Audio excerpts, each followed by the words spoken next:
Good afternoon from the 104.5 The Zone studios. I'm Ross Johnson. The Tennessee Titans picked up their second win of the season yesterday as they beat the Cleveland Browns 31-29. Oh, it's a miracle. Tony Pollard had a career-best day, posting 161 yards and 2 touchdowns on 25 carries. Cam Ward threw 2 touchdowns to Chimere Dike and Alec Ayo Manor, and Jeffrey Simmons totaled 1.5 sacks on the day.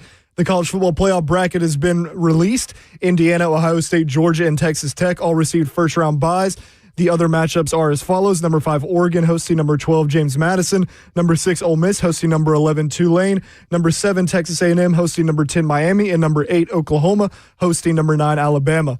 The Tennessee Vols have parted ways with defensive coordinator Tim Banks, marking the first time Josh Heupel has fired a coordinator. They will be looking for a replacement at that position. The Vols will be playing Illinois on December 30th in the Music City Bowl at Nissan Stadium.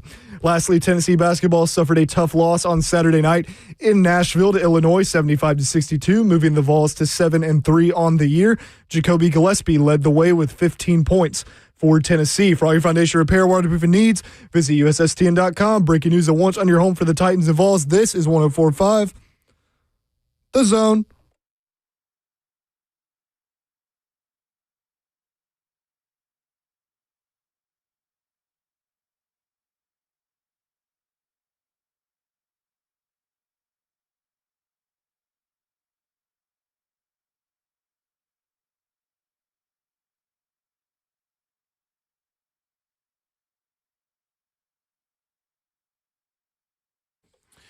It's a Victory Monday here on Cover 2 with Blaine Bishop and Zach Lyons here on 104.5 The Zone, powered by All Four Seasons Garage. We haven't said that in a while. Hey, wow. And a real exciting. Victory Monday. Like, yeah, by the way. we that celebrated the Arizona Cardinals victory, but this is a real victory. This isn't, you didn't need a bunch of flukes, unless you want to count Kevin Stefanski's peculiar.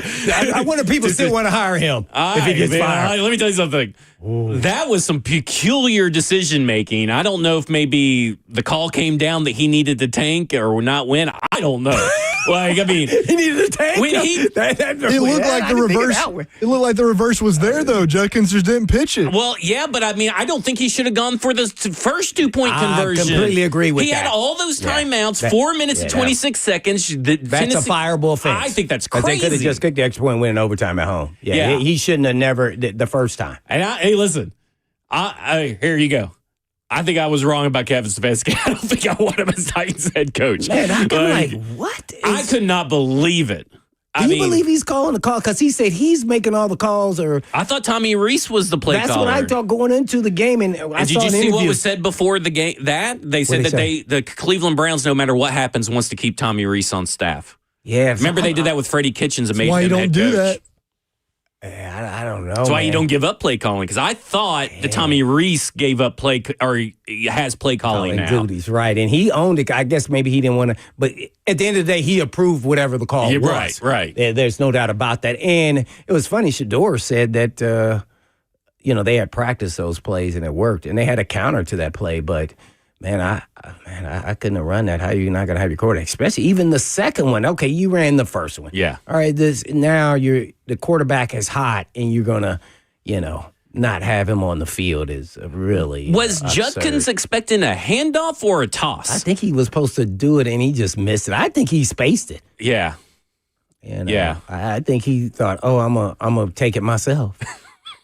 That was, hey, good for that, man. The Titans won. Yeah, 4 touchdowns in a game. That was shocking. In this economy. That was shocking. But they actually did everything I said on the pregame show. I said do a quick passing game, run the football, and make some timely plays as you go along. I didn't say anything about the special team, so that was big there with the block and so they've been so close all year plan, too. But. I knew if the Titans win or lost, it was going to always still be about the quarterbacks and who played better and who's the better quarterback. Well, I mean, don't you always equate wins with who's better? That's what people say. I mean, they love their quarterback wins, don't they?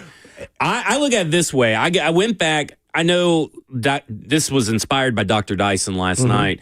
He used the comparison of Tom Brady versus Peyton Manning. Tom Brady got the wins. Peyton Manning had the stats in their matchups. Yeah. I went to a game. Oh, you didn't crush him, but like that's so old. Those Well, guys I are was old. actually going to probably. I guess maybe this is That's older. what Ross does to me all the time. Man, Peyton Manning, he was old. He's way back then. Well, I mean, I'm 40, so I guess I can't do that. But I was going to say, I guess now I'm about to go older, but I was going to try to keep it to the Tennessee Titans.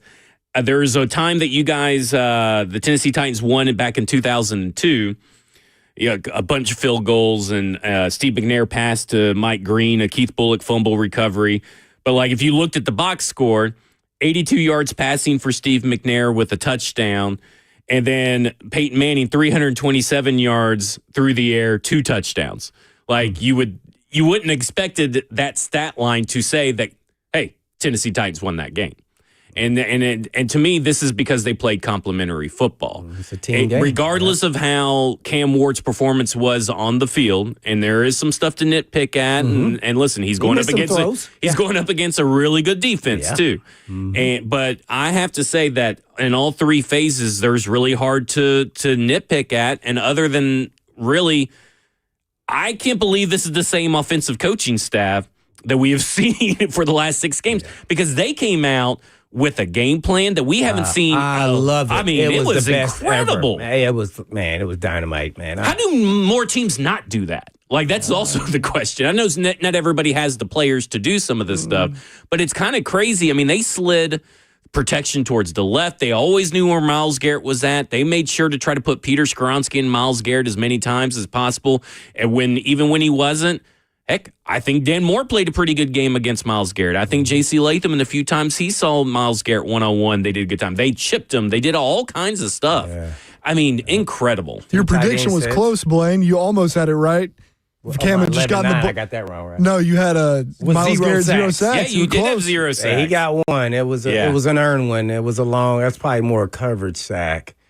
Well, I mean, he really had to go all the way around to get it. Yeah, that's why I say coverage sack. But he got a sack. So I thought actually Jeff outplayed him, but he played more outside than Jeff did. Jeff kind of was more inside and went outside on some ET stunts. Jeff played phenomenal. They had some really big plays there on the defense. I am stunned. This is one thing that surprised me. Not only is the coaching game plan, which I love, but I am stunned that they have been able at corner and defensively to do the things that they're doing with good, solid players in the league outside of Jeff. Yeah. I mean, the secondary, I mean, like most of those guys on the outside at the corner, if you don't have starting level corner play, these guys are playing well. Harris and Baker, they're finding a way to make plays and do enough. And that, man, I think there's no way in heck I wouldn't bring, the veteran guys back, at least at worst case scenario, if you get a stud like early rounds or maybe signing a free agent, I would. Not for big money, but good money. And I think we're in a day and age where you don't have to have an elite corner. You just have to have all really good corners because the league is kind of built that way now. Yeah. I don't know if you need, unless you get them in the draft and you kind of build through that way. So, man, I hats off to those guys. And Denard, again, they made some plays just enough. But, boy, I got nervous there at the end because I just knew Shador was going to drive them down there and score a touchdown. And then we were going to go in overtime, and then we're going to say, we let one slip away. Yeah. And so, unfortunately for them, they did enough, and they squeaked out of there with a victory there against the Browns, and now we move forward. So I'm super elated. Yeah, I think that the defensive game plan, they only blitzed 10 times that I really remember. And so they tried to get pressure with 4. I think it for the most part worked. Shedeur Sanders did hold on to the ball a long time, which he is known to do, but he was still able to complete plays. And I do think that, I do not like the, was it Xavier Woods that had the hit? Yeah, that was him. That was a good hit. I'm sorry. A great hit. Yeah, and I can't believe that the NFL from headquarters didn't overrule it. Yeah, I think that's utterly ridiculous. Yeah, I think they probably weren't paying attention to the game. Probably not. Because they kept showing it over and over again. And Mark Schlereth kept trying to say, well, he hit him with his shoulder. He turned. His head didn't even hit any part of the guy's body. Right. So it was just a jarring hit. Naturally, that was Tillman, I think. Yeah. And he came back in the game. So, that was a legal hit. So I thought that was going to cost us. Yeah. And, but eventually. I mean, I just have to commend this coaching staff. I mean, and listen. And the players, too, by the way, they're executing. But still believe and fight when, you've lost so many. And this is why I kind of want wins, and I just don't care about draft pick right now, is because these guys are still giving their all on the field every play. And I think that for the players that are going to be here next year, and there's a good chunk of these starters that will likely be here next year, and a lot of them are young, and a few of them haven't won a lot of games.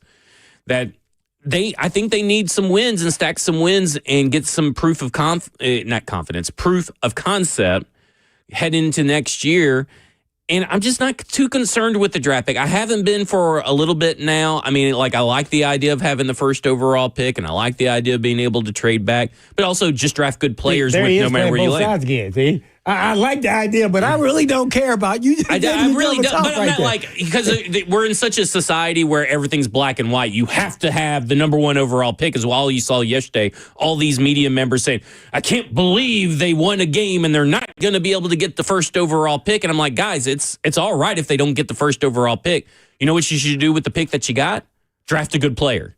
Because this team needs good players. Yeah, well, I'm not sure they're still not going to get a good pick. Yeah, but that's what I'm definitely saying. Concerned. I said even a couple weeks ago they're going to win just enough games not to get the first pick. Yeah. Because at the same time, the players are going to play to win. The coach is going to coach to win. So you know that could possibly happen. They've been telling you all this time that we want to win games. I mean, the players have. I still hope they get that first pick. Yeah, I mean, it'd be nice. But listen, just draft good players. There's a quality draft. May not be elite guys, but I think if you can get, man, 4 picks in the first 2 rounds, man, if you're not getting impactful players, and based off of what Berganzi did, in the draft last year, you would hope that he could do another solid, even better with higher picks. So, yeah, I hope they do. Just lose close ones. Has anyone checked on Cedric Gray to make sure he has enough oxygen today? Because it hurt me. It hurt me to watch him run. I was that. like, man. I was like, what is he doing? I might have could have beat him in a race right there. I mean, he looked dead tired. If he would quit looking back and just run, maybe you pick up a little bit of steam or something. But he knew he was running out of gas. I thought maybe when they showed the replay, when he first got the ball and started running, it looked like he kind of pulled up, and I thought maybe he pulled something. And then he just says at the end of the game, I ran out of gas. Yeah, there were people saying that a whistle blew him. I don't remember hearing a whistle blow or anything like that, but he said it himself, he just ran out of gas. I was like, oh, man. Well, I think everybody kind of paused and stopped and thought a whistle was going to be. Yeah, but I couldn't hear the whistle. It was loud where I was at. So, yeah, I was just super excited. I actually lost my voice a little bit. Did you? Yeah, I was screaming. I couldn't believe it. I was so overjoyed. I mean, it takes a lot for me to get, super excited about, the Titans at this point in time, man. Yeah. That was great. I mean, it was. And then Swartzy, they got out coached, man, all the way around, man. I was stunned. I was very, very stunned. And the stunned. running game, that was what another part I said they should do. But some of it is because they don't have a lot of tape of them running the football. Yeah, that's true. See, so over the last 3 or 4 weeks, they really don't have a lot. So I wonder what their 9-on-7 practice reps were. Oh, they don't run that many running plays. Because the running plays they were running. Oh, Pollard. Oh, by the way, Pollard. Didn't people say he lost a step? Yeah. And I'm like, no, how can you even tell? He's not even getting a running room. He ain't lose crap like I said before. Mm-hmm. Yeah, Ross, you couldn't have caught him. You couldn't have caught him? No, I could have caught Cedric Gray. That means you would have called me too. Yeah, so this is the recipe. Now, I do have a question, though, for you, Zach.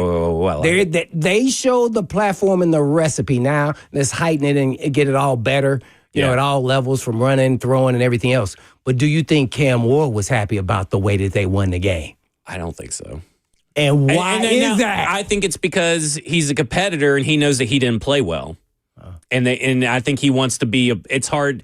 I would imagine that it's probably hard for someone now, listen, I haven't got to watch the documentary. I meant to watch it yesterday, but I haven't got to watch the documentary. I definitely watched the Tubi. I did. Yeah. But I do wonder. You didn't know. Okay. I didn't. I would wonder if maybe the way that he's built, if it's hard for him to fully enjoy a victory because he knows that he himself could have played better, which means the team could have got more points. Does that make sense? I kind of feel like is very self-aware, and it's probably hard for him to just enjoy the moment because he's already thinking, I got to be better. I'm thinking about all the negatives. Now, maybe I'm just assuming something, but that's just kind of how I view it. What was your take on that? No, I really didn't know. I just kind of heard a little bit of his press. I don't know the question it asked, and that's why I was wondering why he answered that way.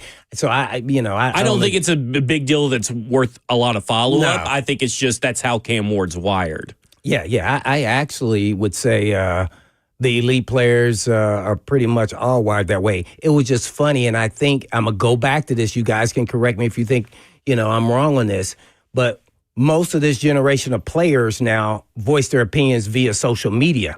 And so I think they think it's okay to actually say what's actually on their mind. That's a good point. I like that. And so most of the time, that's exactly how I felt after a game, win, lose, or draw, but I never expressed that to the public when we're up there in front of the presser. Because it can be portrayed as something else because we won. Yeah. And now I do agree with it. I've assumed people probably think now, I don't think a majority of people think this, but I think they feel that that's selfish comments or whatever. Right. And I did not take it that way. No, I did not. And I think, that's why I asked you that, because I didn't take it that way. And I said, well, maybe I misheard the question or how it was presented to him.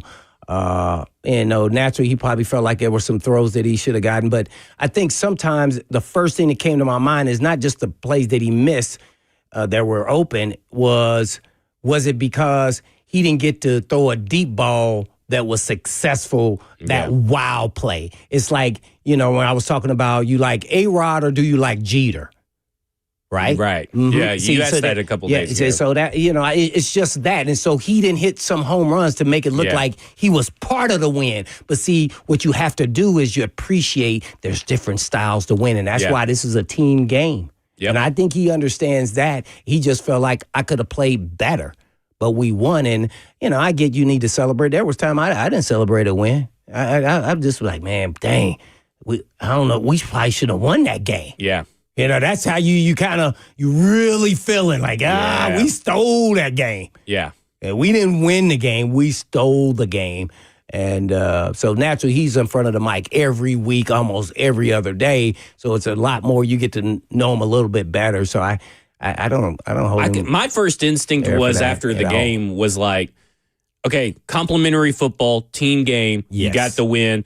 Cam Ward, but this is even before Cam Ward's comments. It was like, Cam Ward's gonna have fuel to the fire because he threw 2 touchdown passes, but the majority of the game was a lot of sloppy football in between those, and he's probably thinking, we could have been better. I could have been better, which means we could have been better. Oh, but you knew social media was going to come after him. Shador outperformed you. You knew it 340 or whatever yards, and look at the stats. All you got to do is say, look at the scoreboard, buddy. Look at the scoreboard.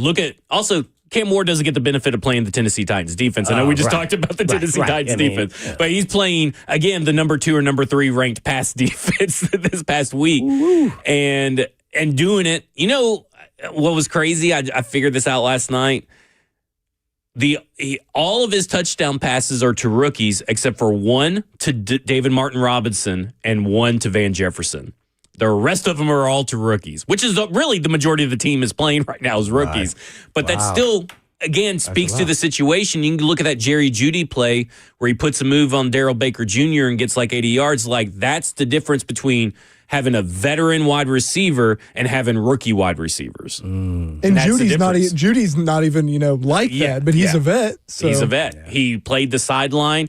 Darrell Baker Jr. went in the sideline. He did a little move and went inside, and Shedeur Sanders had a good, easy completion, and, Jeudy took it. But that's the difference between these two situations between Shedeur and Cam, is that Cam doesn't have that guy on the roster, even at that level, because that guy is injured, which was Calvin Ridley. Well, I feel like people hear us, because we were saying that last week during the week as well. I feel like some people may hear that and think we're saying Shedeur's in a great situation. No, we're not. He's on the Browns, okay? Right. Like, that's not great. Just comparatively to what Cam is dealing with, he does have a better situation, and he did play better than Cam did yesterday, but there's more context that goes into that. A lot of yards after catch. I mean, exactly. 60 of those yards came on a screen pass. You know what I'm saying? Like, there's so much context. Not trying to take anything away from Shedeur. I do think Shedeur played better than Cam Ward yesterday, and that's okay to say. Oh, yeah. Because, I mean, there's there's time. I mean, Patrick Mahomes didn't play well yesterday. Lamar Jackson had struggled this past week. Like there are times where the better quarterback or the more talented quarterback on the field doesn't have the better stat line. But you know what matters? That W, like you said, the scoreboard. So you could talk all you want about Shadur Sanders and all that stuff. Doesn't matter. He won the game. All right, coming up next, we'll go to your phone, 615-737-1045. This is Cover 2 with Blaine Bishop and Zach Lyons here on 1045 The Zone.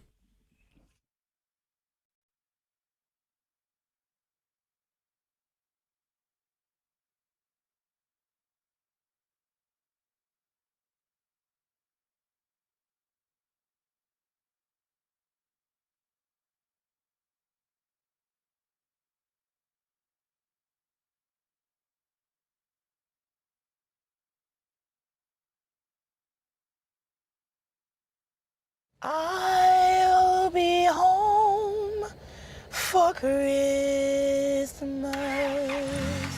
You can count on me. I'll be home for Christmas. If only in my dreams. Let's face it, buying a vehicle should be straightforward and stress-free, and that's exactly how Two Rivers Ford has been doing business for decades. This locally owned dealership has a non-commissioned sales team whose only focus is to find you the right vehicle at the right price without the pressure. So you'll actually have a fun car buying experience. Great prices, easy financing, and a non-commissioned sales team. Two Rivers Ford, the South's most trusted Ford dealer.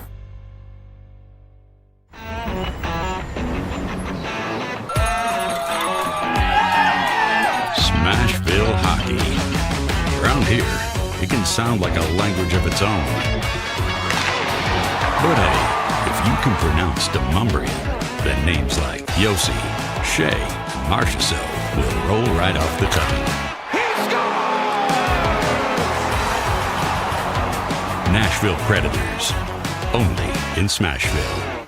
One of the largest sports books east of the Mississippi, Circa Sports Kentucky, is now open. Catch all your favorite games on an 80-foot screen with stadium-style seating and live VSiN broadcast daily. Circa Sports, now open at the Mint Gaming Hall, Kentucky Downs.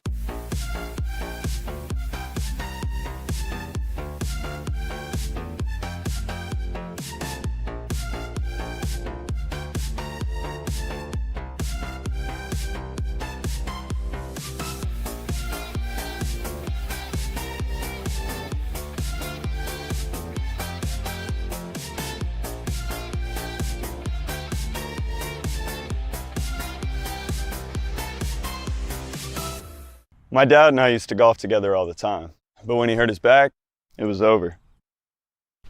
To have your son want to spend time with you is amazing. That's why my chronic back pain has been so heartbreaking. Surgery, fused bones, long recovery. No way, not for me. A friend recommended stem cells, so I gave Kellum Stem Cell Institute a call. I'm glad you're out on the course. Yeah, it's really good. Call the Kellum Stem Cell Institute today. Swing still looks just okay though. Selling your home can be stressful, but it doesn't have to be. Get a guaranteed offer from Mark Spain Real Estate. There are no showings, no open houses, no stress. Work with the #1 real estate team in the U.S. and close with confidence. Go to markspain.com today.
Cover 2 with Blaine Bishop and Zach Lyons here on 104.5 The Zone, powered by all Four Seasons Garage Doors. 615-737-1045 is the number. Do you care? Are you enjoying the win? That's what I want to know. Are you at least enjoying a victory Monday, or are you too worried about the number one overall pick? I need my number one pick. No, I'm enjoying the victory. Yeah. At least me personally, I'm just like a fan like everybody else. Yeah. I want him to get that first pick too, though. Yeah. 615-737-1045. I do. Let us know how you feel about yesterday's game, whether you're like, oh, a win's okay, but man, that number one overall picture means much more for this Tennessee Titans team. Let us know. I want to know, are you mad, you sad, are you happy, are you ecstatic? Like, what are your emotions as a fan? I will make fun of you. 737-1045.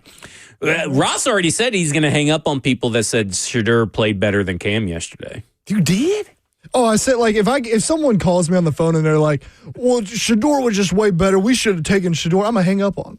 Yeah, we don't have time for you. Took Shedeur. Okay, Yeah. I got you. Yeah, but he Not did play just if better they, than no, he Cam. did. But like, if we should have taken Shedeur, you're getting But hung people up have on. to put it in context. I mean, Cam played against the number 2 defense, and where are the Titans' defense ranked?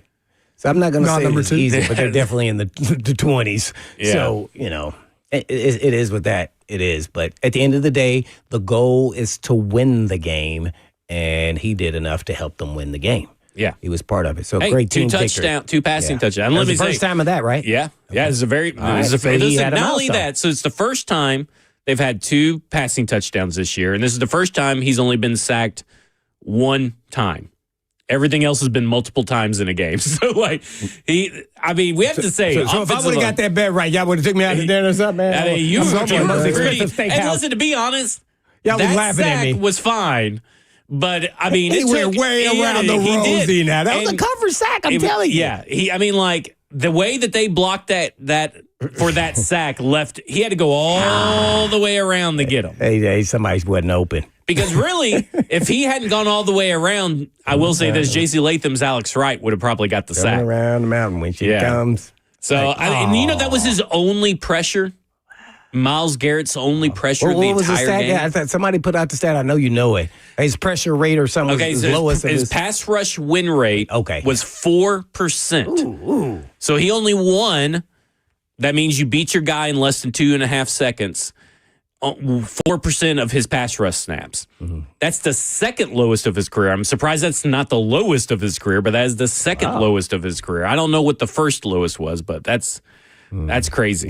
I said they should run the football right at him because I knew he was going to be trying to get the record, and so he was going to always be rushing the field, especially in Schwartz's style defense. Yep. And Because they were that's lining up right. really wide. That's why it's called the wide 9. It looked like a wide 15. Yeah, and I was like, oh, yeah. People used to run screens and run right at the DN, and that was kind of kryptonite. Do you think it's because Miles Garrett was aiming for he was a little Absolutely he too hype was. over it? Oh, absolutely he was. Yeah. And they just fed I mean, right they should into have it. settled him back down and said, hey, man, Yeah. we got to squeeze tight. We got to play the run. Got to play him straight up now. After a half, they kind of figured out some things. So we got to do some things. So that's why I say we out-coached them. Yeah. And that was it's unbelievable that was impressive. to Especially say. Schwartz, who I have a lot of respect for, the D coordinator, who I was under for a couple years. He was actually on the staff as linebacker coach for more than that. But so, yeah, that was a little surprising for me. I was shocked. I was like, what? I couldn't believe that we got to a keep point going that on and on and on. I said, and I'm there's like, no way. There's no way. Are they the better coaching staff right now? Which you would in this game, Golly. they were which is insane to say. It's a mind-boggling thing to say. Yeah. All right, let's go Tip to the the cap phones. to the Yeah, tip Titans of the cap to the coaching Titans staff. coaching staff. You Hire guys- Mike McCoy. Just kidding. I'm gonna hang up on Mike you. McCoy, if they play like this the next 4 games, get ready for callers. Mike McCoy may be the next. They're getting dropped too. You better stop this. He finally figured out what he needs to do. Maybe. I mean, that was it was insane. It was insane. And listen, and there was a lot of plays that they schemed open that Cam missed on. Yeah. And there were plays left on the field. Yeah, they better quit throwing that wide screen in like you in college. Yeah, I'm with you. I'm a little concerned also about the play action, naked boots, where because especially against Cleveland, I'm like, I think you're playing with fire on those. that was tough there. Oh, now this is another thing I wanted to ask you because this is perfect for you. They had success running the ball. I wanted to start seeing more play action. And they didn't utilize their run game that they were having. It's almost like we don't run ball, so we're not used to play action. I mean, so what did you think? It was really weird. So I went through the incompletions today and the sack and the interception, and there were more play actions than I thought there were. Oh, was it? Now, doesn't mean that's only half the passes, I guess. Right. But like, I was a little surprised. It was more than you thought. Yeah, it's a lot more than because I'm with you guys in the moment watching that game. I'm like, why are they not using play action? Have to have a success. But they actually used it a little bit more than I thought, but maybe not enough. Do you remember the percentage? I'll have to look it up. I'm sure I can find it this morning. It just was something that I noticed on film. More than kind of watching the game. Yeah. I just had noticed it on film through the rewatch. Ooh, man, they did it all the way around here. Yeah, and they did some of it under center play action. And they were under jumbo a lot. And I think that listen, we kind of joked, like, I was like, you need to have two offensive linemen on Dan Moore's side or J.C. Latham's side joking. Yeah. But it worked. The jumbo packages that they put in with extra offensive linemen worked. I think the run game has looked better with the addition of Corey Levin. I think Corey Levin was out there, just knocking heads off. I think the whole offensive line has looked better with Corey Levin. Not saying that Corey Levin needs to be your starter in 2026. But I will. But I would say groom a young guy, but Corey Levin gone, man. But with the rest of 2025, I would be running with Corey Levin. I haven't been impressed with Lucas, but even before he got hurt last year, he's just kind of been up and down for me. And when you play a guy that kind of money, you want consistent, steady Eddie all the time in his play. Yeah. Blaine, it was more like when you talking about play action, it was more I wanted to see them do it off their hard run action because that's how they had their first touchdown. Like 40% of their dropbacks were play action, according to PFF. Because, traditional... I did not feel like traditional it at all. play action, like, it'll be a play fake, but guys are just going right into route combos. Ellick's touchdown was off run action where he's acting like he's coming in to crack Schlesinger because they're faking to the right, and he just stutters off of that, and Denzel Ward thought it was going to be a run. Oh, he got his eyes in the back. Yeah, he got his eyes in the back. I was like, they should have done that more. But I'm actually surprised. I'm not surprised technically because I did see a lot of more play action than I thought I would. But I am still surprised 40% is the number. But you got to remember that's 12 dropbacks out of 30 dropbacks. So that's acceptable. That's a high. That's way higher than they have. So they came in with a plan, and a lot of those play actions were under center. And then if Cam is a little more accurate, and some guys getting open more, right? Man, now that's the recipe. Yep. And you got to embrace that. I know that not every team has Myles Garrett, or not every team is Cleveland, and so all defenses are different. But this, to me, feels like the recipe for success if you choose to continue to win games. Like, if that's what you want to do. Look like total different next week? Yeah, it probably will. Because we've never seen the staff be consistent on top of the players be consistent. Salah's trying to make a name for himself, to be the head coach. Well, did you know that they only have 16 sacks on the season? Oh, I know that they're dead last in sacks and dead last in pressure rate. 32nd. No. Oh, I'll have to go back and look, but I know the pass defense was ranked in the 20s, late 20s. So I thought that was very interesting. Now they don't have Nick Bosa, their number one overall pick's gone. They're missing a lot of players, but that's still kind of crazy though. Shanahan should be in the Coach of the Year conversation. I would not have believed that. And Brock Purdy was out. So yeah.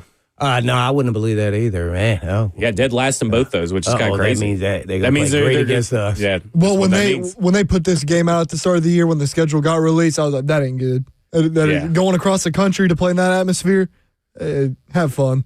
Oh. Yeah. That's kind of crazy. Maybe they play good on the road. Maybe. You never know. They're only 3-2 at home. So, they're not great at home, San Francisco. So, maybe they were at home? Something. We don't need to talk about that. Let's go to Luke in Goodlettsville. Luke, you're on with Blaine and Zach. Hey, guys. Hope you're having a good afternoon. I'm very happy they got the win. I'm not worried about the draft position standing.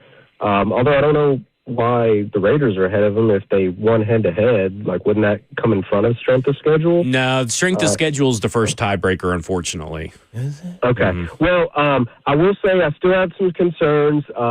Second half penalties. I didn't realize that out of the 11 penalties, 10 of them came in the second half.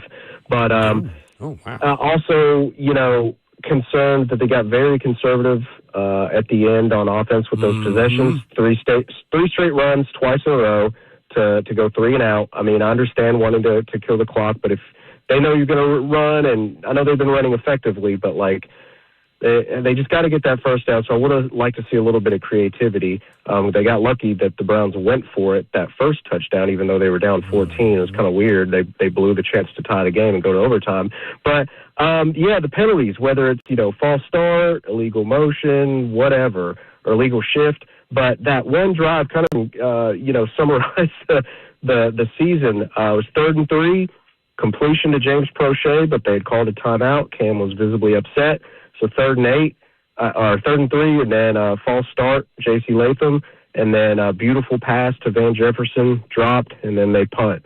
But I'm really glad they overcame a lot of the things that normally have torpedoed their season, but still got a long way to go with discipline. So I don't know how they fix the penalties, but they got to figure it out. All right, thanks, guys. Thanks.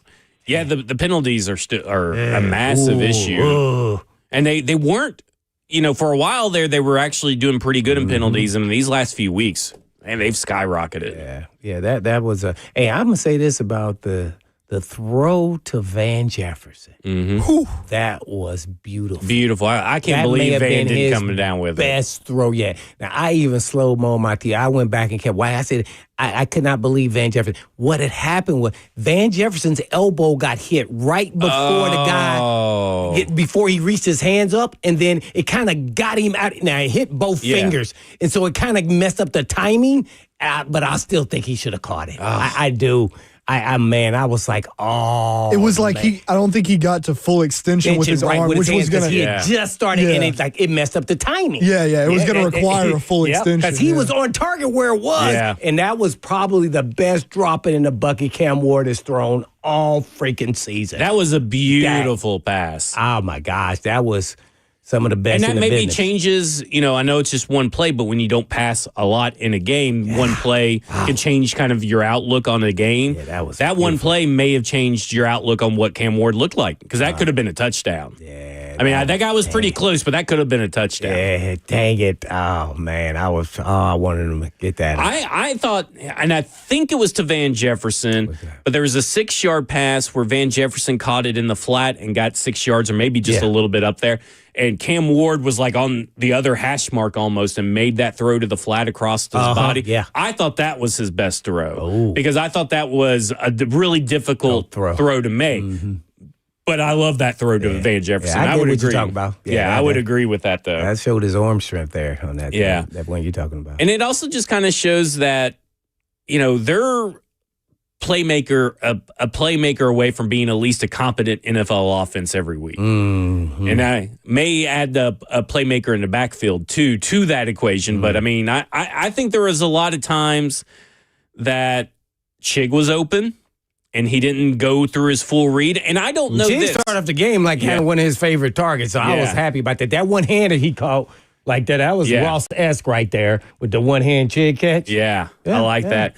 What do you think about this? And I don't know if this is a thing that teams do, but I noticed that Cam Ward wasn't going through full field reads. Do you think they eliminated kind of a half the field situation where we know that there's Myles Garrett. We don't know how long we can hold off Myles Garrett. Let's make your reads very simple this week, and the approach to the passing offense very simple, because it's very unlike Cam Ward not to go through the full field. We've seen it only a handful of games where he doesn't. And I felt like there were a lot of plays that were guys getting eaten open, but he was never looking over to that side of the field. Is that something that the teams could do?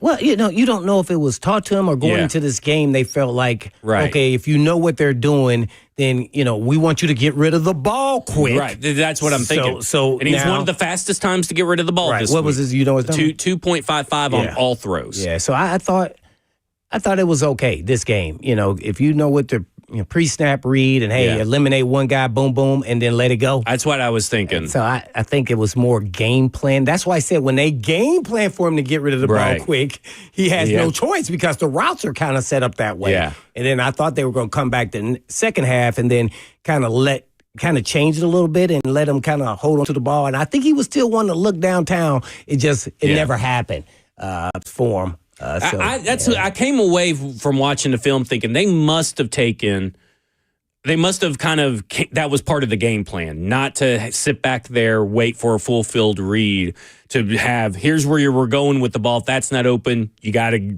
get your outlet, or you got to get it out of your hands. Yeah, well, that's what I kind of felt. They were worried about the rush. Right. I think that's a good game plan for this team. I just had wondered if what I'm seeing is correct. Yeah, that was correct, but I don't know if they, game planned it, or is this the way they want him to be from here on out? Like those type of things. I want to say every game is game in, it's always different. So, yeah, man, but I'm super excited, man. They beat the Browns. I know. That was nice. Ooh, I was like, in my heart of hearts, I was like, man, they got a good old line. Yeah.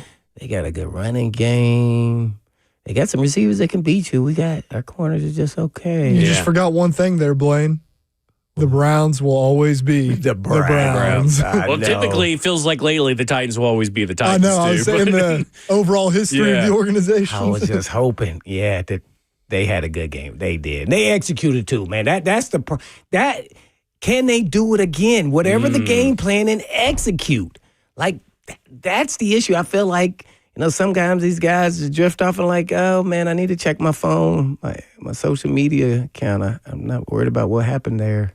Then all of a sudden, boom, the guy runs right by you. There you go. It was nice, too, and this is just a fan thing. This doesn't have anything to do with the team or whatnot. Just a fan thing. But seeing those two teams on the schedule, matching up, you're like, Titans and Browns, really, it was a very entertaining football game. It really was. And let's get into a more underrated, entertaining aspect of that game coming up next. This is Cover 2 with Blaine Bishop and Zach Lyons here on 104.5 The Zone. Yahoo!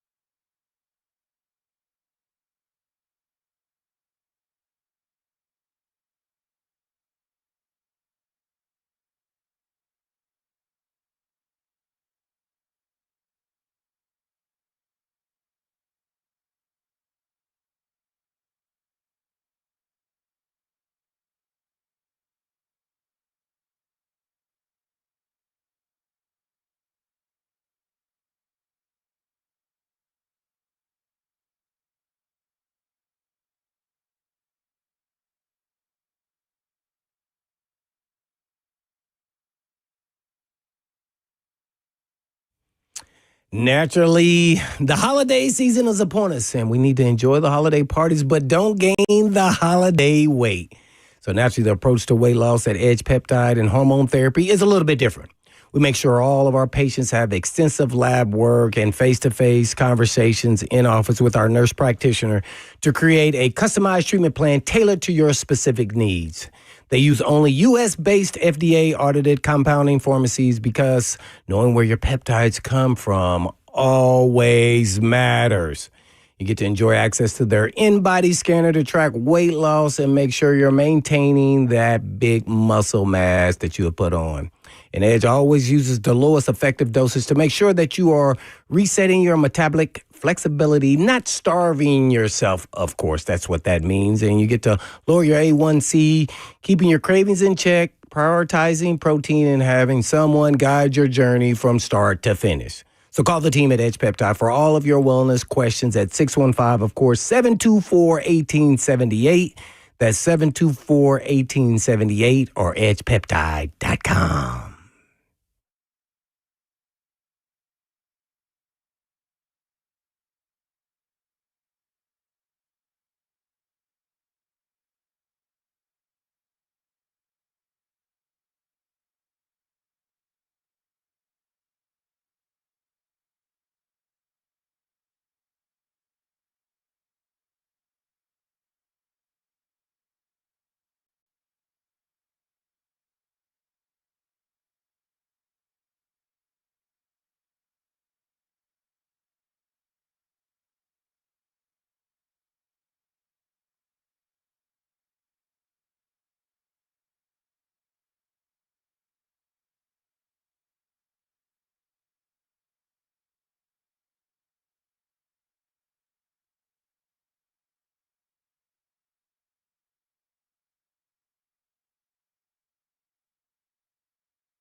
Cover 2.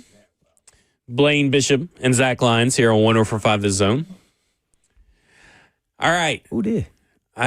What are we playing here? What is Perfect timing by Shador Sanders. Oh, this is Shador Sanders' song. Man, do not and you be said bad you were on going to hang Shador. up on people, and you're playing his song? Oh, my gosh. Wow. That's hypocritical. That's hypocritical of you. No, y'all are taking it the wrong way. That's Shador pack, baby. He put up the wrist, too. You're banned for life. To get out of the studio. Behind the glass. You played him. You mean cut that. Stop that. I was like, who is that? I've never heard that song. Need Cam to make a song. Oh, no, man. we need Cam to focus on football. Watch this. That's probably why he didn't get drafted in the first round. Man, listen, I wouldn't be surprised. Hey, man, what the heck? Okay. Got to be a rapper. Yesterday's game. I mean, it's obviously like 20-something degrees, snowing, ground's hard, but every hit looked like the most painful and sounded like the most painful hit you'll ever see in your life. And I thought that, listen, I love, good football like that, but they're throwing haymakers at each other. I mean, Browns were throwing haymakers at us. That defense, Tennessee Titans defense was throwing haymakers. I mean, it was crazy. Yeah. And then the surface seemed like it was a little bit slippery. Yeah. Well, at least looking at the guys in the trenches there. So that might have been, something to take into account. But yeah, it was one of those old physical in the trench, then put up points, watch the quarterback. That's like a perfect football game. It's probably the most exciting game I've watched all season. Yeah. Seeing that snowfall in the second half, was too, beautiful. was awesome. It was beautiful. Lovely. Yeah, there was times where you thought Johnny Hecker, we got it in the chat right now, FNM Bank Chat, Twitter, YouTube, Facebook Live, like where he'd kick it, it sounded like it would every bone in his foot broke. Yeah. Like, I mean, that's just good football. Kicking that and ice you ball got up. points. Like, usually in this game, these kinds of games, it's like a slugfest, and it's like 10-6, especially Browns-Titans. I did. And I mean, like, they had within the third quarter, I mean, almost at halftime, they surpassed the over mark for the game. In the third quarter, they eventually got there. But I mean, like, that was crazy. I mean, to me, that's the perfect kind of football game. Tip the cap to Fossil, too, by the way, and Williams blocking the kick. I think they said since 2012 or some number. I don't know. I may be wrong on that. Yeah, 2012. Since they blocked the kick, I think it was Tim Shaw. So that was well planned out, man. And that, man, tip the cap, man. They really did some really good things. If Fossil's not back, I'm just be thoroughly distraught. First blocked punt since 2012. Is that the most points since 2022? Is that what he said? Oh, I think so. Okay. Should be since last year, McCoy right? said that, correct? We put up 30. I think McCoy said in his post-game presser most points since 2022. I just said, I don't know why I have, you know what I have in my notes? Most team since 2022. Well, Sometimes I write so fast I forgot to write a word. Most teams since 2022. We put up 30 last year in Miami, though. Oh, at 30, right? Wasn't it just 30? It's a season high in points. And Okay, 1 rushing point, yards for like- sure. Yeah. Well, I mean, just saying. Most since 20. We're trying to be factually McCoy accurate, wants to put Ross. all those great facts of first time or highest this year because he's going to be the next head coach. Yeah, if they because he play said like this career every game. high rushing total for Tony Pollard. That may be most team rushing yards, I bet. I bet that's what that is. What did he finish with? I'm looking at That's that. probably the most since Derek, would it not be? Since 2022, I bet. I bet that's what that was. Most team rushing That yards. finale against Jacksonville. Yeah. Oh, here's the final stats. But like, what'd you think about? So he came out and talked about that in the post-game presser with his little sheet. But he also talked about, he used that in his, did you watch the locker room speech? No, I did You're not not really see that. missing much. Yes. But he also read from that in the locker room speech. It wasn't really like organic. It was like rah, rah, rah, like he didn't take his shirt off like Ben Johnson. Oh, I'm not saying he has to, but I'm just I'd rather him not. I don't know. It would have been pretty funny. Speaking of that game yesterday, it's like Bones Fossil was wearing the same exact outfit he would wear here if it was 50, 60 something degrees there. Yeah. And you could just tell he lived for weather of like this kind of football game. Oh, he gives me good vibes. Like he just gets me jacked up just hearing just him looking talk. at him too. Know, just looking man. at him on the sidelines, you can tell he's like, yeah. Oh man, he's got it. He's got that. Yeah, that's his specialty. Special teams. But I will say this: like he's been talking about it for a few weeks. We feel that a blocked kick is coming because James Williams has been very close a lot, and they were close to maybe another one in this game. And I mean, to your point, all credit to Bones Fossil. And I know that he's probably under contract anyway for next year because you'd be silly not to have a multi-year contract. Yeah, he better be. But if your head coach does not want to keep Bones Fossil, I would question what they want to be as a head coach because, I mean, clearly this unit and his players are bought into his plan. And that's all you can ask From for. day one. Day one. Day one. And then, he put DK out there from the beginning, which we didn't see a lot of him in preseason. So, and he told us, trust me. Yeah. And we were like, I also had sure? my former teammate's also the assistant special team coach. I got to bring him up. So, Renee Stewart as well. Kind of, his backbone has kind of bounced with him at different places with the Cowboys and everywhere else. So, yeah, they've done a great job. They really have. You got to be proud of it, especially when we went from the worst in the National Football League. We got to be up at the top. I guess DK being all-purpose tells everything right there, right? Right.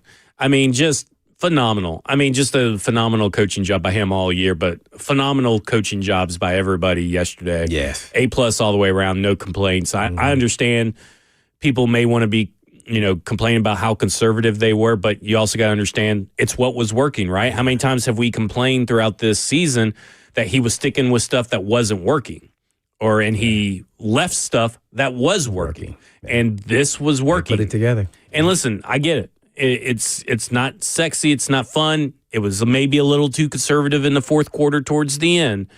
But he was also trying to get the clock down and all that kind of stuff. And I commend Tony Pollard on that last run right before where he goes all the way over to the right, then all the way over to the left and drain that clock down. Yeah. So I don't know. Maybe I would have play action pass and throw to the tight end, the back in the flat or something. Right. They just knew we were going to run. I was like, oh, my gosh. But, I have to say, I mean, just A+ all the way around. 615-737-1045. Where are you at? Are you sad? You mad? You excited? You happy about the Tennessee Titans winning the game and maybe possibly costing themselves the number 1 overall pick? 615-737-1045. And one more thing. Okay. You know who showed up and I hadn't seen him all year? Oh, Mr. 92 Harrell. Yeah. He was showing up. I got it in my notes. I finally looked at my notes. Let's talk about this defense when we come back. The dreads come out the helmet. Yeah. Because I think there's a lot to say about Jalen Harrell, Cedric Gray, Cody Barton had a good game, Kevin Winston, Marcus Harris. Defense showed up. 615-737-1045. This is Cover 2 with Blaine Bishop and Zach Lyons here on 1045 The Zone. Who dat?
Cover 2 with Blaine Bishop and Zach Lyons here on 104.5 The Zone, powered by All Four Seasons Garage Doors. 615-737-1045 is the number. Let's talk a little bit about this defense. Oh, but don't forget to tell everybody about Toy Field. Oh, Toy Field tomorrow. We're going to be out there at Nissan Stadium. There you go. I was looking at my computer screen.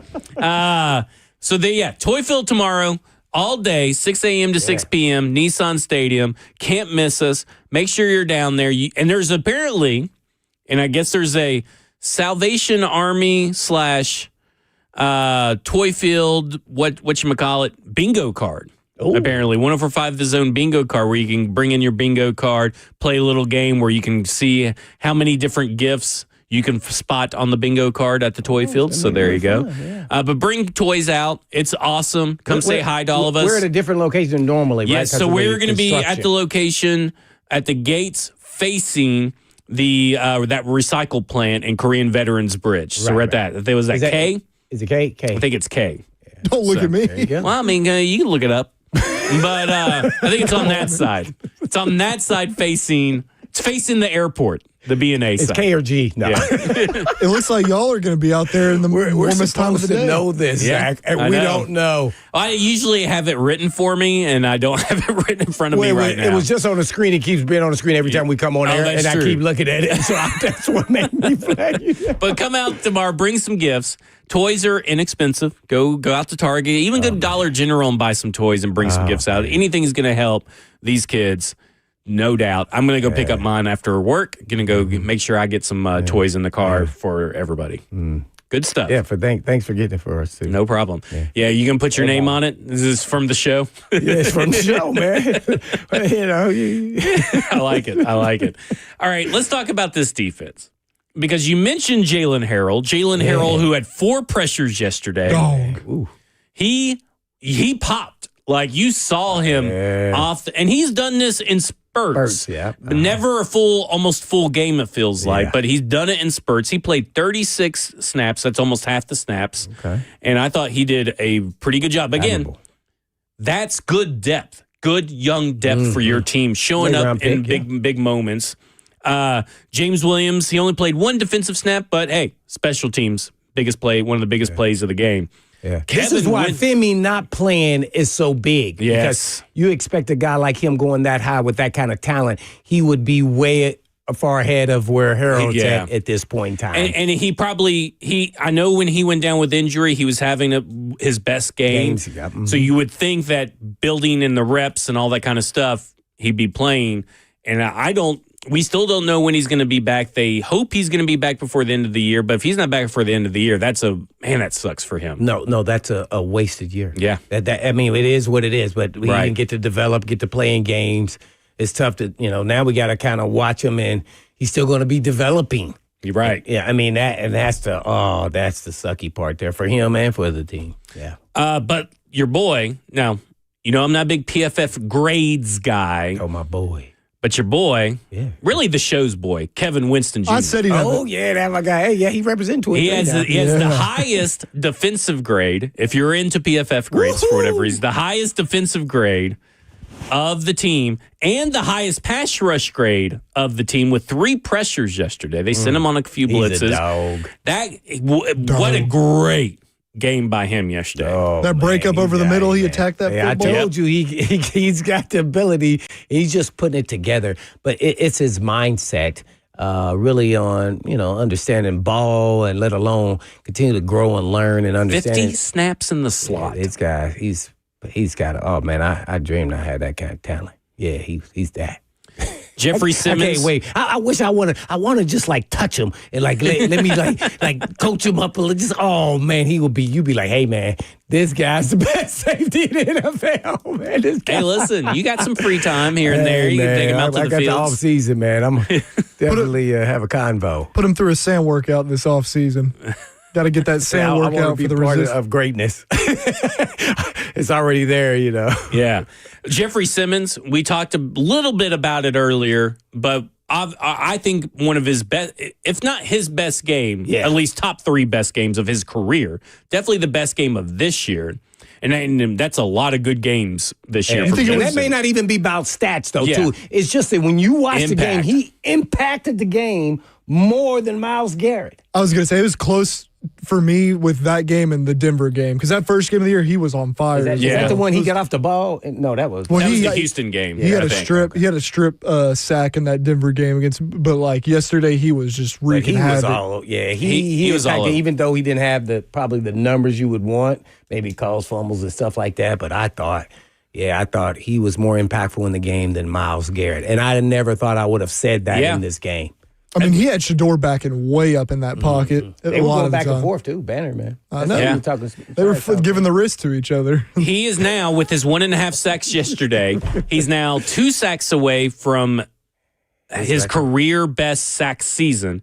And he's 3 sacks away. No, wait a minute. He's 1 sack away See from his how I get career best confused, season. 'cause you're Sorry, I know. confused. I did it. He's at 8 sacks.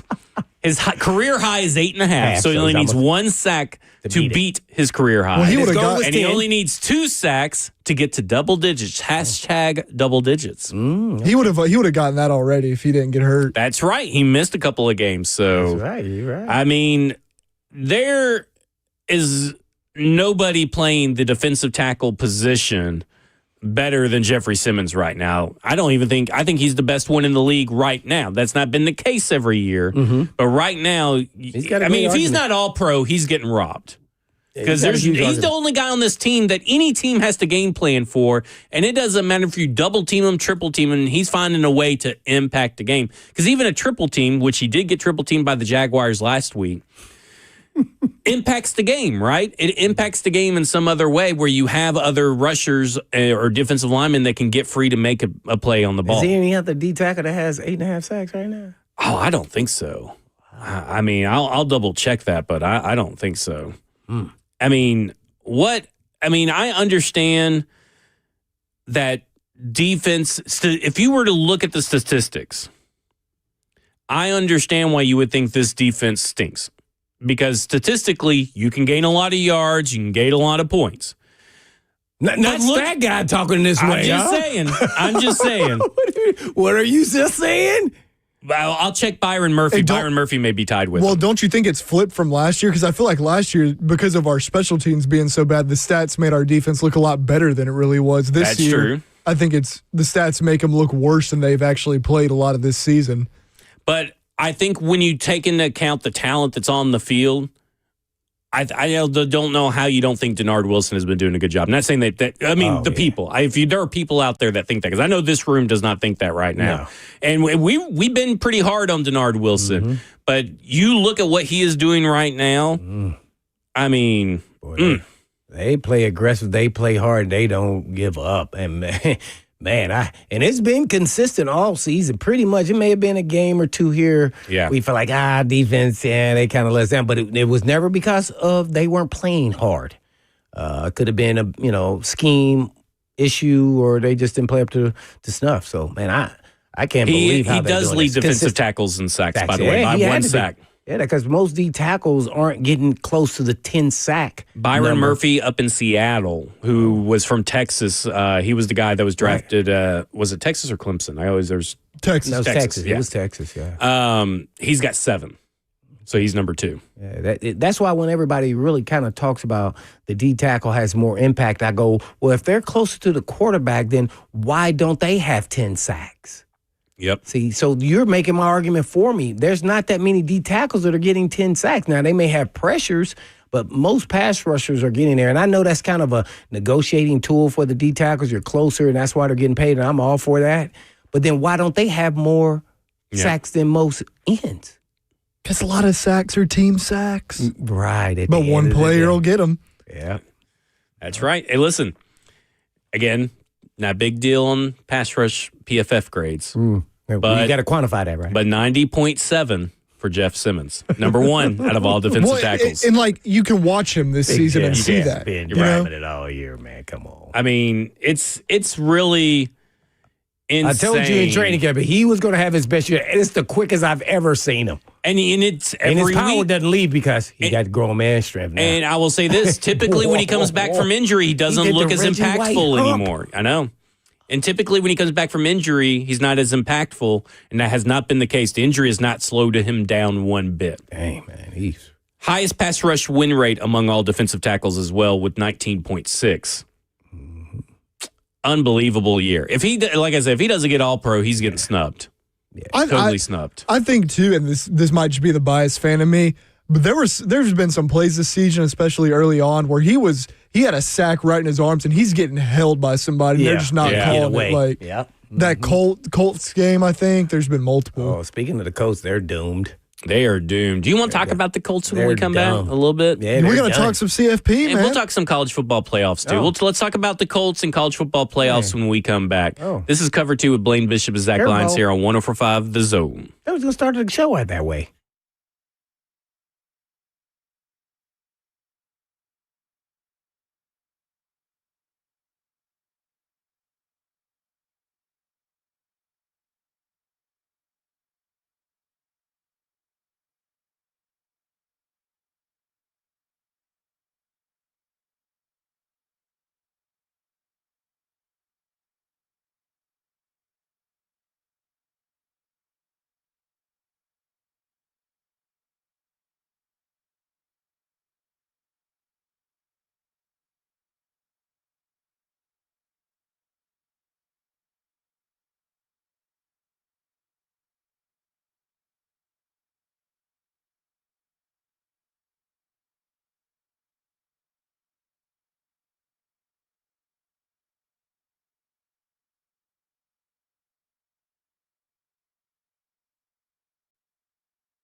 Cover 2 with Blaine Bishop and Zach Lyons here on 104.5 The Zone, powered by all four Seasons Garage Stores. 615-737-1045 is the number. A couple of weeks ago at the trade deadline, the Indianapolis Colts made waves by trading for Sauce Gardner, and I think we all said on this show that we wouldn't necessarily have traded what they traded, which is a couple of first-round picks for Sauce Gardner, but we did say that is a sign that you're going all in right now on Daniel Jones. Yep. And Daniel Jones at the time was playing some of the best football of his career, but we have also seen that he's injury prone. He's missed a lot of games over the New York Giants. He is not the model of consistency because even before the injury, he started being a little bit more inconsistent. And you have him on a one-year deal. We were talking that deal. Okay, this is a sign that you're going to extend him. Now he's been injured. And now he also got an Achilles injury, and from what I understand, there's an injury in both legs. The injury that he got a couple of weeks ago or last week was in one leg, and now the Achilles fractured fibula. Now the other injuries in the Achilles tears in his other leg. And I just want to say this first and foremost, for all the people talking about, well, why is J.C. Latham out there if he's got a hip injury? Why is Daniel Jones out there? He had to get something 3D printed. Yeah. If you have to get something 3D printed from your alma mater, I can't say it. Yeah. From your college, Duke, and you have to put it on your leg to wear it. Obviously, you didn't go to Duke. I did not go to Duke. Yeah, gosh. That's that Memphis education coming in. Man, hey, that's pretty sharp. That's if you have to put a 3D printed piece of equipment on to protect yourself, you shouldn't be in the game. He shouldn't have been playing, man. That injury came from all compensation and off to the other leg. There was no way. And then he got critiqued because he started playing back really bad. Then I was like, oh man, I feel so sorry for him. Now they are nuts and bolts screwed. They are done. I don't think they're gonna even make the playoffs. I've looked at their record. I'm like, they're going to Seattle. Then San Francisco's coming to them. Jacksonville's coming to them, and then they got to go at Houston. Yeah. All right, Wayne. We saw Houston last night. So, who is their quarterback? The Riley kid is from Notre Dame is injured too, right? So yeah, he's injured. And now listen to this: Charvarius Ward, who was he was flying around in all those Titans games. He's got his third concussion. So this is the third time he's in concussion protocol this season. And the second one was what, from pregame warmups? Pregame warmups, I think, was that one where Anthony Richardson hit his eye. Was the same time Charvarius Ward, and I think he's going by another name now. I can't remember what his name is. Mooney Ward. Why did he do that? There's got to be a curse in Indy right now. Halliburton's Achilles, in the fight, something's going on down there that I want it to stay up there and not find its way to Nashville. But I mean, I don't. Do they go for? I've seen people suggest Ryan Tannehill. I've seen some people suggest Phillip Rivers. Tannehill is done, man. So right? Rivers. I mean, who do you get? Because you can't trade for anybody. Well, you got to get a veteran who knows that offense. So who is that coach connected to? To me, that's the only way you got a shot. And they had to been throwing. And most guys probably haven't, but they haven't forgot to throw. But they'll be a little rusty, that's for sure. That's the only way you got a shot. Who's on their practice squad as a quarterback? Their practice squad quarterback is Brett Ripon. Oh, okay. Well, at least he knows the system. Yeah. Yeah, at least. But you do have a good running game, so you can protect yourself a little bit. They gotta have somebody with some experience out there. I just don't know where you turn to. Man, who was is he still? Oh, I think he's with the Chiefs. Unless Anthony Richardson, comes back, comes back earlier than expected. But I mean, they are kind of screwed right now. Yeah, good for them. Yeah. Oh. Which is good for the Titans, because if you're talking about strength of schedule and tiebreakers and all that stuff, the more they lose, the more it helps you. Right. Also, the Titans haven't played one more time? No, unfortunately we're done. not. That's the Jaguars. It's over. Dang it. He doesn't have, the Steichen quarterback list that he's worked with in the past 5 years. There's not really anybody besides Easton Stick that would be. Is Easton Stick with Atlanta still, or is he a free agent? I don't know. It's not looking like anybody's available. Herbert's playing with the Chargers. Tyrod Taylor's playing. He just got hurt, actually. Flacco's with the Bengals, right? Yeah, Flacco's on the Bengals. Minshew's with the Chiefs. Jalen Hurts still playing in Philly, obviously. Oh, maybe I don't know, there's no connection, but somebody say here in the chat, that'd be interesting. Russell Wilson. If he gets forced cut. to release. Yeah, forced to release. Because that's the does thing that that's help tough. anything? Well, I don't know if he knows the offense, Yeah. but I think they're not going to. Jimmy Garoppolo, that's a good one there. He's a back up there to staff. Yeah, but Jimmy Garoppolo, They're he's not going to do that. Yeah, they're not going to cut him. Yeah, I think. I mean, man, it's slim pickings, right? Like, I mean, what are you going to do? Because it's after the trade deadline. That kind of screwed you with the timing of it, too. Oh, man. I mean, again, great for the strength of schedule for the Tennessee Titans. And really, it's great for the Indianapolis Colts' outlook for even next year because they don't have first-round picks. Sauce Gardner hasn't been able to stay healthy already since they traded for him. I think he's going to miss this week, too. I'm not sure, but he's missed a few games. I mean, obviously, Daniel Jones with injuries in both legs is not good for what his game actually is even next year. Like, and you don't have him under contract next year. Like, I am so curious to see how this Colts thing, plays out over the next year because they could have really just set themselves back with these trades and not, and it's really kind of out of their control just a little bit. I mean, because you didn't know Daniel Jones would get injured. But it's kind of crazy right now. And, of course, all the media wants to defend them on the Sauce Gardner trade. But most people said that was a bad trade at the time. Yeah, now they're going back on their word and saying that, this is all hindsight talk. I'm like, no, I think people. That was a little too much. A little too much. They were going all in. That's what they thought. They thought they had a Super Bowl caliber team. So, and at that time, they were playing pretty well. They were playing some of the best football in the NFL at the time of the trade. But, I mean, hey, this sometimes going all in backfires on you. Sometimes spending this kinds of money on free agency. Sometimes making these big trades. Those kinds of things can backfire. They all aren't a 100% hit rate. Only Anthony Richardson didn't whack himself in his eye with a band. Oh, my. So we think about that redemption story that could have been. We have no idea where he's at in this process. No, I don't think so. They don't even, wow. This is a perfect I'm trying to even think how that would happen in a pregame warm-up. I know those bands that hurts if you get popped with one of them, but how do you let that thing hit you square in the face? He must have been like on the ground for it to even get close to us. I mean, he had to be, wow. Oof. Jeez. All right. Y'all want to talk about this college football playoff bracket? Yeah, that's what got a lot of gripes. All right, do you? I mean, it was your first. It was your only thing you texted for show prep today. I texted by the way. in the game yesterday. You texted during the game? I said I texted about the game yesterday as far as like in our little rundown. It's a very short rundown. I know it's not my usual stuff. It was just funny. You was giving us a break. Yeah, James Madison and Tulane make it in, and you know that James Madison is 21.5-point underdogs. Tulane is 16.5-point underdogs. That should tell you right there they should not be in.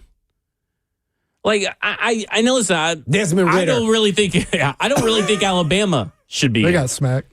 You know what I'm saying? Desmond Ridder, I'm saying, is available. No, yeah. Oh, there you go. Yeah, Desmond Ridder. I saw Ridder. somebody say that. But yeah. You know what? There's some parts of me in Tulane. Who is Tulane playing? Ole Miss. At Ole Miss. Which they have already played this season. Which is, I guess, not that far from Tulane. And Ole Miss beat them by how much? Like 41-13 or something? Yeah, something crazy like that. Yeah, I don't like just the system, how it's all set up. I think you kind of guys agree. Yeah, those teams shouldn't be in. And I would have rather seen from Vandy, Texas, and Notre Dame. Yeah. Hey, come on, man. But this is the hole that this process has put them in. Like you're backed into a corner with it. Did they get things right based on the process that they built? The system that they built? Mm-hmm. Yes.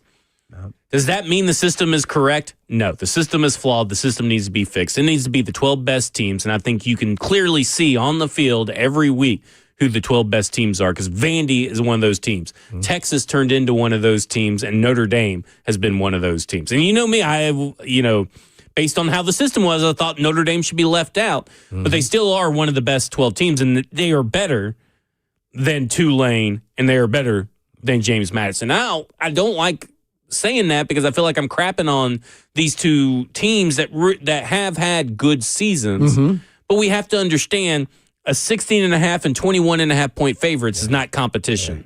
Should this force, and now Notre Dame is not playing in a bowl game, that's a whole nother conversation, but should this force Notre Dame, and I got another question for you, to be in a conference, or will that help them? And by the way, isn't Miami in the ACC? Yes. So how was, I didn't look at their bracket, like how they Yeah. are. How did they not play in the ACC championship? That was a great question. So it was some weird, it was some just weird dawned on me. conference tiebreakers Oh, thing. So the see, conference record. So they're screwed too. They should have never done that. Yeah. Oh man, come on. So my thing is, They still this. doing East and West or something, or the top two teams should be I playing. think first we've realized clearly conference championships do not mean anything anymore. They really don't. I mean, I know Notre Dame got booted, I guess, because they lost the conference championship yesterday, but like, Who? Notre Dame. not Notre Dame, sorry, BYU got booted. Okay. But BYU had 2 losses and they played in the Big 12, which is essentially barely a step above the ACC this year. I mean, Yeah, I think that Notre Dame, you know what's in Notre Dame's contract? There's a lot of stuff to talk about Notre Dame. I think it's crazy that they What's in are their completely opted out of a bowl game, which would have been the Pop-Tarts Bowl, which would have been a good matchup. And I love the Pop-Tarts Bowl. And they spurned my favorite bowl game. I had a Pop-Tart in a minute. But then, that's what I said. so in their contract, as long as from here on in, as long as they finish 12th or better in the AP poll, they're guaranteed a spot in the playoffs. That's already in there? Starts next year. Oh, next year. So think about that. So they're not going to Blaine. join a conference then? Why would you? No, they're definitely not then. Well, Joseph was saying like they could just schedule cupcakes, but then like the committee would be like, well, their strength of schedule. I'm saying if Notre Dame is But it's in undefeated, their contract. I'm saying though, if Notre Dame is undefeated, they're getting in no matter what. It's Notre Dame. They could play group of 5 all the way through and get in. And what are you going to do? Going to go through litigation after you came up with the contract and you all signed the contract? Like they could technically do that. Now the schedule is obviously made 7 years in advance, but still, I mean, it's kind of crazy. And then the AD of Notre Dame gets all mad and pissy on was it the Pat McAfee show day or Dan Patrick's show? It's one of those shows, and says that the ACC will regret not sticking up for Notre Dame. Which, by the way, Notre Dame's not in the ACC for football. Well, their football isn't. Yeah, for football.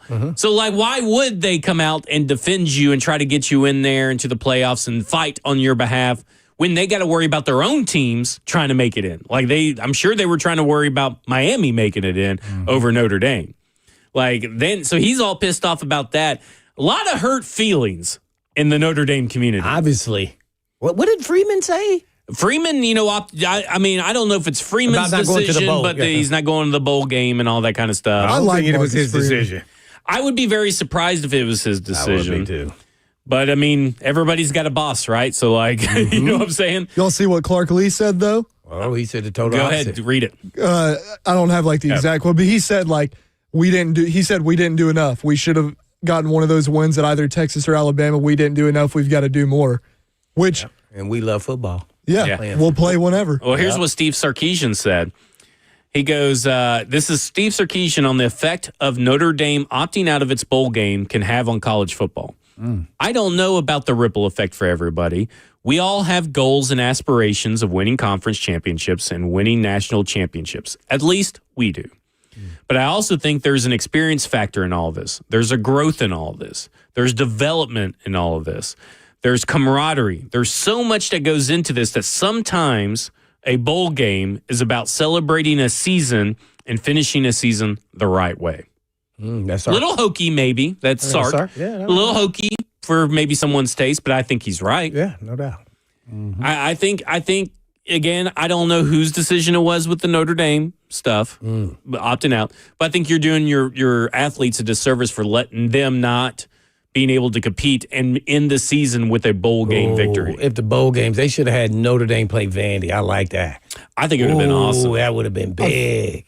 I feel like maybe it's not the next year, but we're getting close to a breaking point of whether they decide to split group of 5 into their own playoff bracket, which I think they should, and do play-in games for these power conference teams, or they're going to expand it to 16 teams.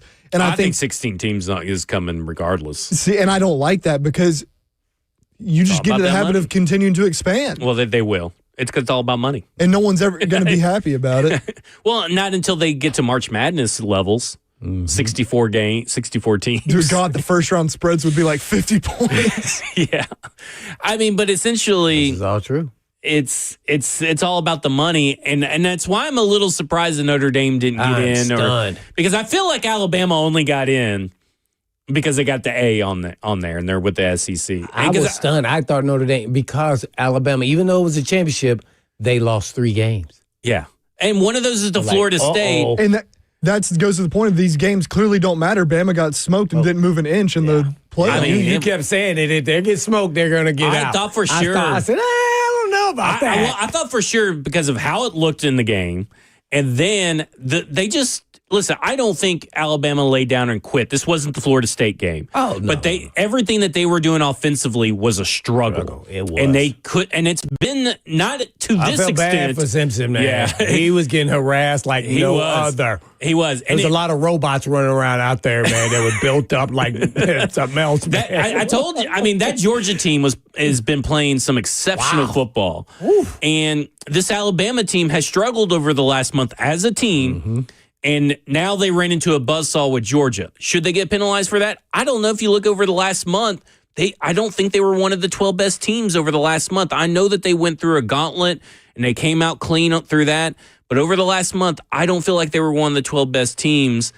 And then they go and get boat raced by Georgia, and it barely affects them. And I get that they have a win over Georgia, but that Georgia team and that Alabama team are totally different teams than what you saw on Saturday.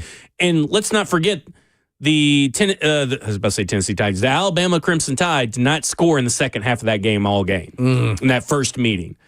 And let's not forget Florida State. Now, I'm not saying that Florida State game, the personalities and the way, because that team in Atlanta, the Alabama team, they were fighting. There was no give up. There was no quit. They were fighting. They just were outclassed.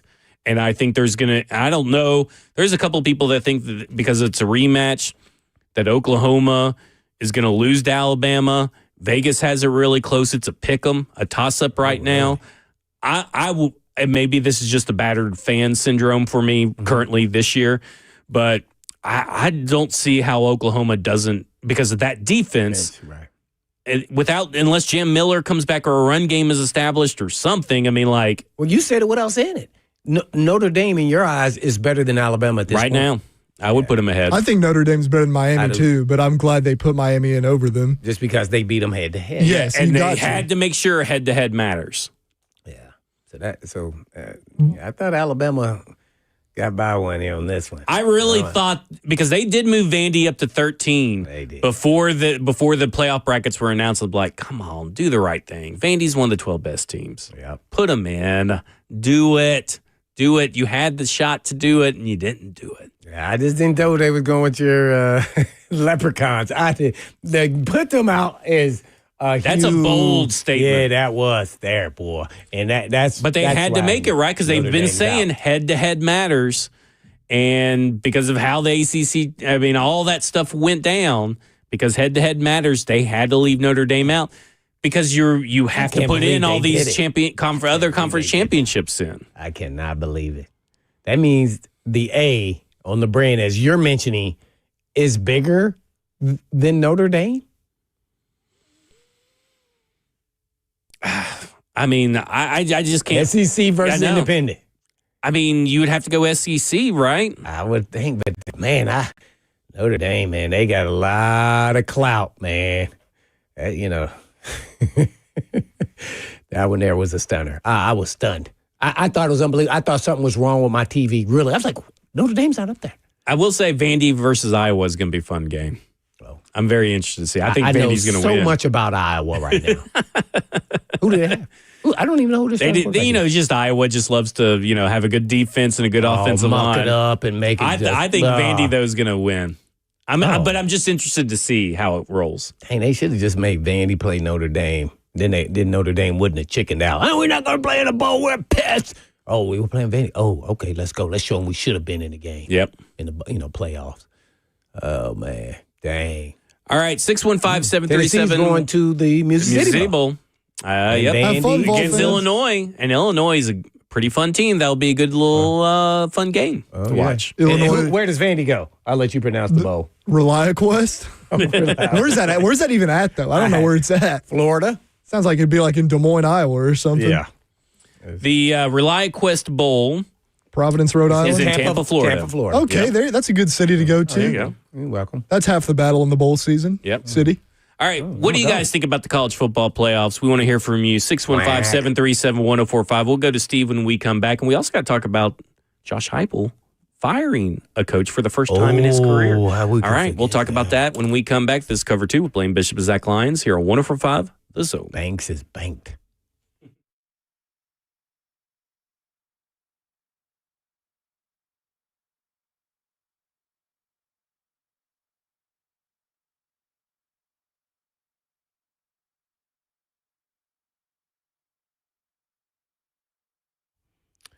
Want to know about a place where European Auto Repair doesn't feel like European Auto Repair?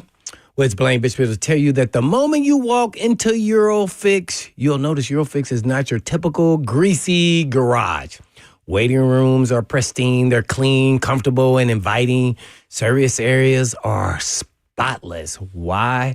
Because Eurofix cares about everything from how you are treated to how your vehicle is treated.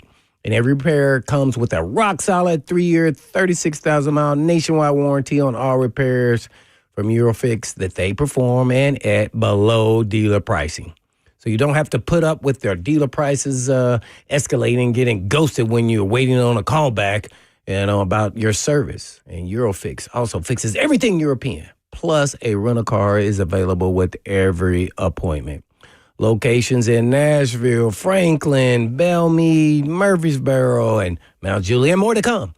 And all you have to do is just give them a call at 844-EUROFIX. That's right, 844-EUROFIX, or you can visit them online at myEurofix.com. That's myEurofix.com.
Cover 2 with Blaine Bishop and Zach Lyons here on 104.5 The Zone, powered by All Four Seasons Garage Doors, 615-737-1045. We just got talking about our opinions on the college football playoffs.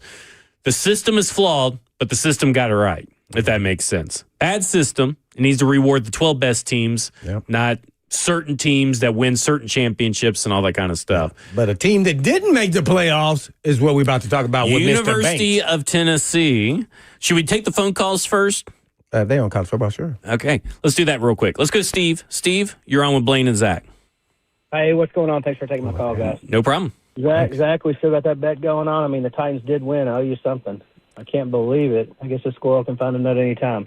Anyway, college football playoffs. The group of the non-Power 5 group just need to get their own playoffs. That's I agree. 17 playoff. Secondly, as a huge Alabama fan, we are totally not deserving to go in there. But I'll play devil's advocate here. They won the season outright. If you would have left them out of it and say next year it happens to, let's just throw Georgia in there, what's going to happen at that point in time? So you're probably, but here's the caveat with that. The same thing should have happened to BYU then, regardless if they got beat twice in the same season by Texas Tech. Because the two teams that shouldn't be there are like last year with SMU. That denied us last year. It's a flawed system. Notre Dame definitely deserves to get in. Vanderbilt deserves to get in. But until they fix that, because you can't go away from conference championships, they make too much daggum money. Yep. It's all about money. So just follow the money. It is. It's the shame of it is. That's exactly what it's all about. But if you want the 12 best teams, Notre Dame should have been in it, and probably Vanderbilt. I agree. All right, thanks, Steve. Gentlemen. Thank you. I agree. It's all about the money, though. All about the money. I do want to take a pause just in case because I want to talk about Tim Banks. Yeah. I think he's a scapegoat. I know the look at Joseph was just dancing up and down that Tim Banks is no longer defensive coordinator. You know, who are you going to hire? That's the big thing. Because if you're promoting from within, does that necessarily solve the issues? Because your issues felt like, to me, more players available, kind of like what's going on with Denard Wilson, than anything else. Yeah, I agree. And, this season they played without their two starting corners. They came into the season. And they really thought they were going to get Jamon McCoy back for some reason. Now we're talking about the D-line. Somebody was falling down every game with injuries. And I just feel like this is the blame game. And then he didn't let him go out say, hey, man, I'm going to go in a different direction. He just got an extension, so you have to blame it on then maybe just recruiting. So then, because that's really the game. And I think this is all about Vanderbilt just put a whooping on you at the end. That this is what this is about. And I don't know if it's really deserving. The guy you can't go from all of a sudden you're a quality coordinator and then now you don't know nothing. Well, and then we're talking about these players like Colton Hood, who may be a first-round pick. That's 2 first-round defensive players back-to-back years. James Pearson, now him. And Joseph's, the edge rusher, may have a chance to sneak into the back end of the first round. He was developing. He was helping. He was coaching. I'm not necessarily on board with this. I know that Tim Banks has been very heated and necessarily not hated or liked. I don't want to say hated. He's been very disliked by these Tennessee fans for a few years now. Oh, really? But I look at what it was last year. I look at the situation of what happened this year surrounding it. I'd be like, I'd be willing to give him another year. But I guess to your point, someone said had to roll, and Josh Heupel wasn't going to fire himself. Yeah. I wonder how. I'd love to hear the question of how Heupel assessed himself. Yeah. Well, the offense, because it put the defense in a bind a couple times. Just that style of offense, up tempo. When they go 3 and out, 3 and out, 3 and out, the defense gets tired. Then all of a sudden, now they're giving up plays. Yep. So it works both sides. This one here it's going to be interesting to see who they put. He's going to promote within, and who's that? I don't know. Maybe they go outside and go get Gerard Mayo. Oh, I know that's what everybody. I know that's what they mentioned on the morning show. Maybe. Yeah, I heard it somewhere, but hey, man. But that, I mean, he tends to promote from within. So yeah, that's what the history tells us. Yep. All right, let's go to Derek. Derek, you're on with Blaine and Zach. All right, guys. It's always easy to say the system's flawed when your team doesn't win. I'm a Vandy fan. Had season tickets from 78 to 98. Those tickets up when my boys came to town and got PSLs for the Titans. It's been 26 years since we've had an opportunity to be in a Super Bowl. For Vanderbilt, this is the year. I would love to think, we're going to have opportunity here. We just got this 5-star quarterback. We've got many opportunities. But, I've been doing this for 50 years. This was our year. And the mere fact that they don't get in when they worked as hard as they did and had the type of caliber year based on what it has been. Well, I'm not a guy that picks the teams who's going to be in the playoffs, so I don't know the rules, regulations, and all that. But every year, the system's going to be flawed. It's never going to be anything that anybody agrees with. I don't care if you put 40 teams in there. But I'm super proud of my Commodores, super proud of the Posse and everything that everybody did. We were the limelight all year long. I just wish they could have finished it because I don't think anybody wants to play Vanderbilt right now. But that's all I have, guys. I enjoy listening to you all the time. Just it's where I finish my afternoon every day. Thanks, Derek. Yeah. Hey, I agree. Nobody wants to play Vanderbilt right now. And let me say something real quick because he started off saying, when your team loses, you always think the system is flawed. My team benefited from the system. Alabama benefited from this system, and I think it's a flawed system. Yeah. Not many Alabama fans agree with me by that. My Twitter was not very kind. I don't care about their I do agree, like what he said, though. Everybody's always going to disagree to some aspect of it. I just kind of wish it would get to the March Madness point to where, like, all people really disagree with in March Madness is the seeds that teams get. If seeds is what you're disagreeing on, that's fine, honestly. Mm-hmm. But if you're disagreeing on who's actually in and who's out, that's where there's issues, and that's what's happening right now. Yep, I agree. Let's go to Terrell. Terrell, you're on with Blaine and Zach. Hello, guys. How you doing? Doing good. How are you? Good. I'm all right. I got a few things to say. Tim Banks, he's just a fall guy. The fans clamor just like the whole thing. And I think that's what they just said. Hey, the only reason was the defense. Now, I love Vandy, the way they played and everything like that. I love the whole thing and Notre Dame. But if you look at their schedules, none of them beat a playoff team. Alabama actually beat Georgia before getting trounced in the dang thing. Alabama has beaten some playoff teams. There's not one team in that playoff other than James Madison and Tulane. They all have beaten at least one playoff team. All of those guys have at least beat a playoff team. Mm. That's the only reason. Vanderbilt, I don't think their biggest win was. I can't even remember what their biggest win is. I mean, I figured Tennessee would be their biggest win. Who? Wouldn't Tennessee? Who? No, Tennessee actually that would be the biggest win if Tennessee was a top 12 team. Yeah. But since Tennessee wasn't, it couldn't be a bigger win. If they were a playoff team, that's what's happening. That's the reason why Miami beat them. The two playoff teams that Notre Dame played, they lost. And over the first two games. Mm. There you go. There you have it. Sorry we couldn't get to Tim and whoever else was on the line. But we just ran a little short.